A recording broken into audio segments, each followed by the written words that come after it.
We're going to issue a statement on some of the details. But overall, I guess on the scale of from 0 to 10, with 10 being the best, I would say the meeting was a 12. We don't do testing. We've halted it many years ago. But with others doing testing, I think it's appropriate that we do also. Okay. Hello, everybody. Mr. President. I thought it was an amazing meeting. He's a great leader of a very powerful, very strong country, China. And what can I say? It was an outstanding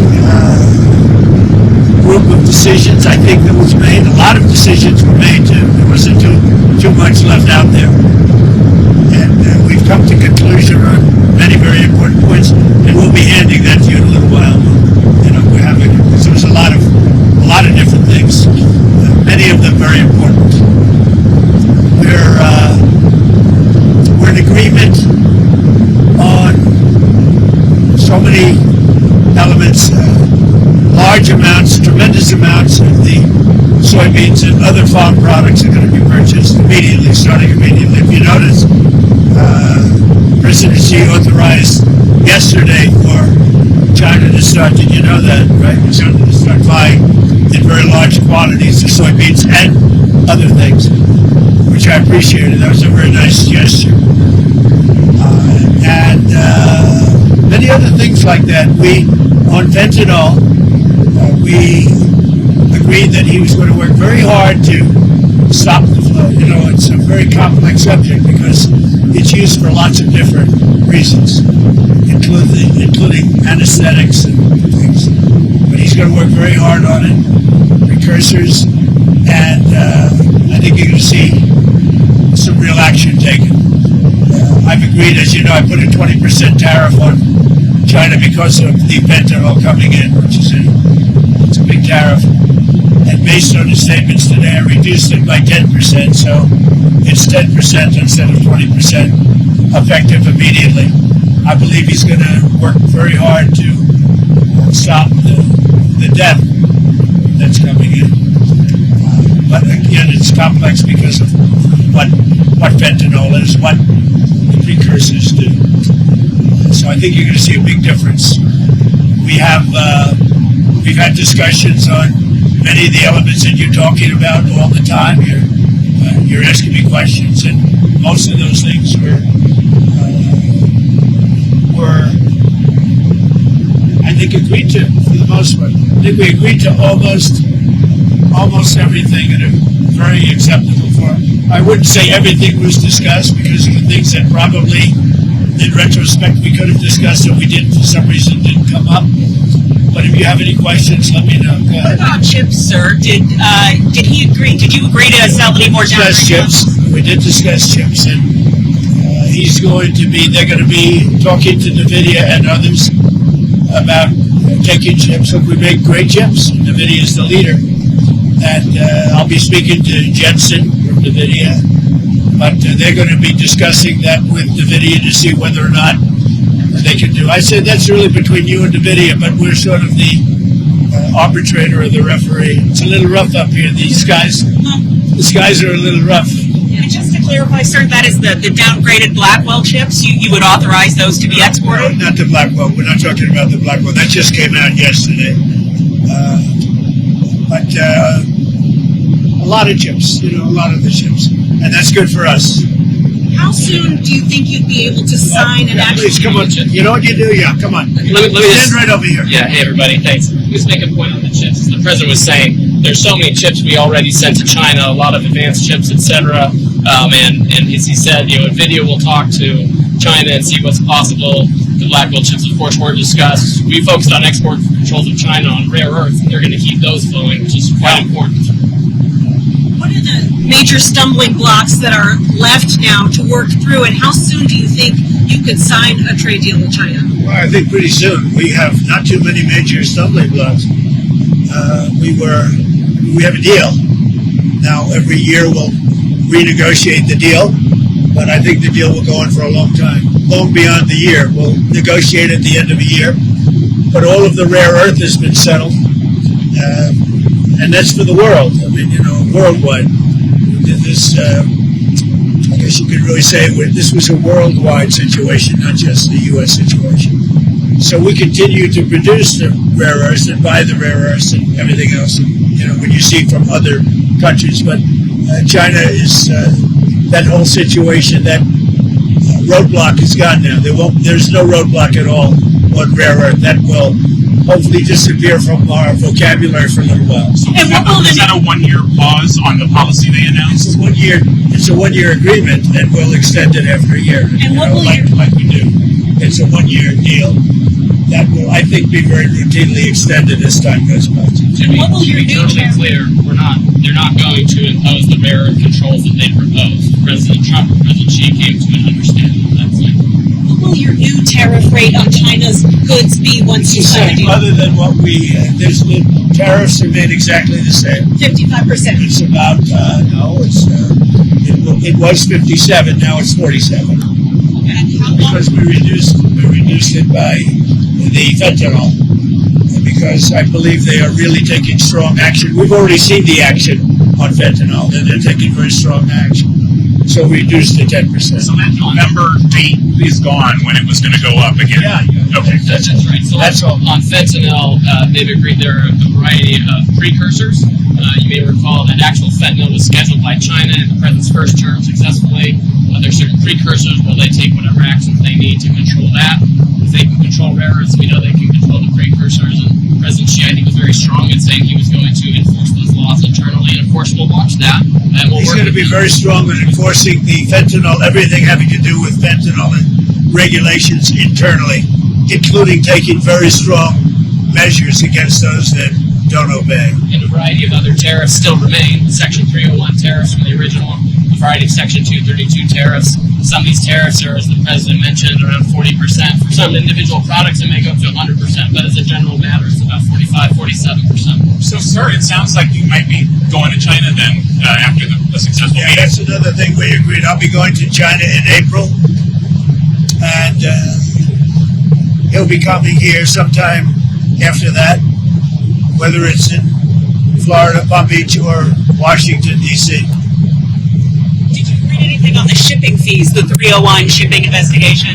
Well, that's been. So we're going to postpone that while we negotiate with them about that issue.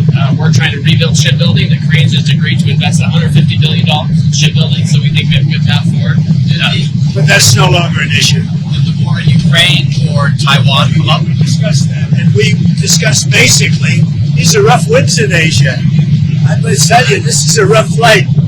We could have waited an hour, maybe. These are a little tough. These are tough conditions for interviews.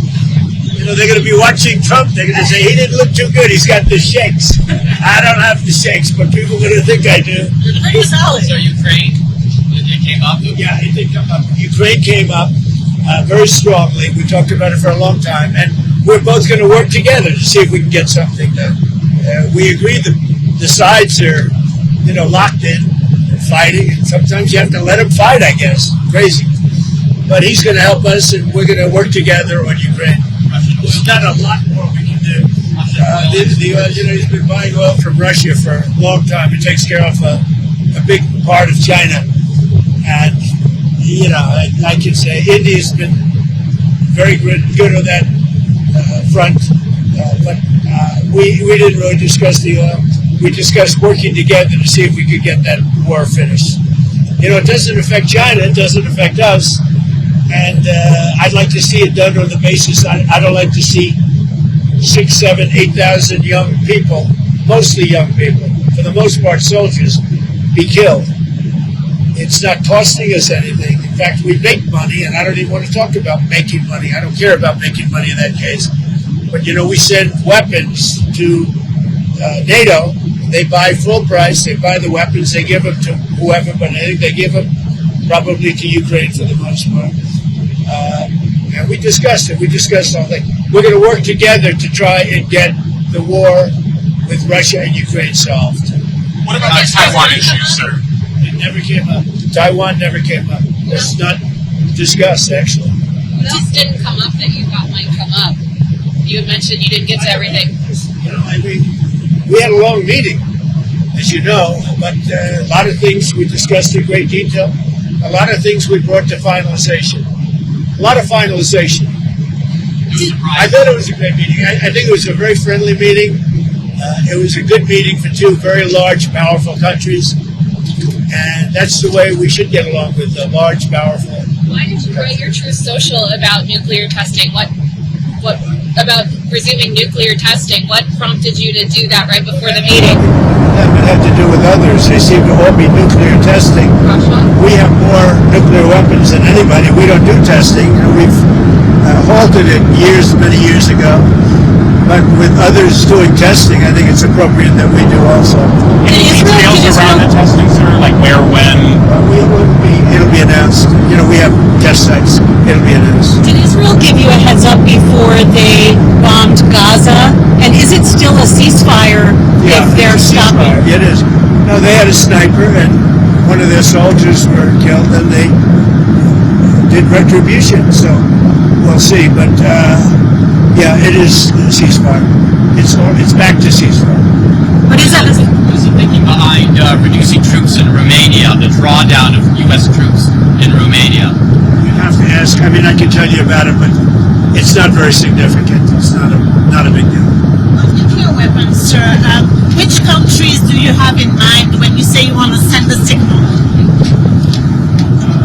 What a rough ride this is. The interviews are tough enough without your life being threatened. You guys okay? Yes, sir. The camera guy's very steady. We're going to look real bad today on television, I'll tell you. I think that, it's pretty much, I think we've discussed mostly what we said, pretty comprehensive. We're going to issue a statement on some of the details. But overall, I guess on the scale of from 0 to 10, with 10 being the best, I would say the meeting was a 12. Okay, I think it was a 12. I think very importantly, just the whole relationship is very, very important. And I think it was really good. Especially coming on the heels of the successful trip. We're in Malaysia. You signed a peace deal for Cambodia and Thailand. Critical mineral deals with all our allies. So many successful meetings. And so many meetings great for our country with literally hundreds of billions, trillions of dollars have come into our country over the last 4 days, represented by this meeting. But trillions of dollars, where Toyota is going to build plants, $10 billion worth of plants, and I could go over so many different companies coming in. They're pouring money into the United States. So beyond even this meeting, this was an unbelievable trip, and I hope you're glad you were a part of it. It was big. Every country, Japan, I mean, you look at South Korea, Japan, and so many other countries that we met there, they're investing tremendous amounts of money in the United States, like money that we've never seen before. So investments from China in the U.S., additional investments, anything like that? They have investments, and they will invest, and China, I think they feel very strongly.